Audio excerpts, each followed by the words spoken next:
Jesi još uvijek rekorder u broju golova i slobodnih udaraca u italijanskoj ligi? Je li to rekord samo za italijansku ligu ili u Evropi? Ne znam, to je za italijansku. Imamo 3 rekorda. Praktički igrač koji je dao najviše golova i slobodnih udarca u jednom prvenstvu. Jednom prvenstvu. 11. Jedini igrač koji je s 3 slobodna udarca dao 3 gola.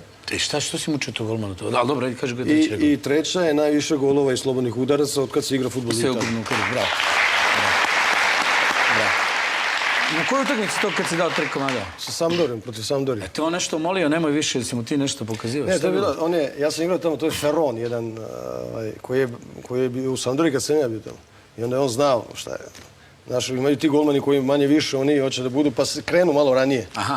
I ja pred utakmicu ne kažem, da se praviš sad, mogu da dođeš pa da mi kreneš ranije, znaš, ako mi kreneš ranije, da ću te dam gol u tvoj ugao. Prema tome, budi tamo miran, ako ja prebacim, dam ti gol, a ako slučajno šutom u tvoj ti odbraniš, super ti, nemoj da... Ne, nema problema. I sve tako su bila 3 slobodna udarca i 3 gola, sva 3 preko zida, on je stojao tamo, nisam pomerao.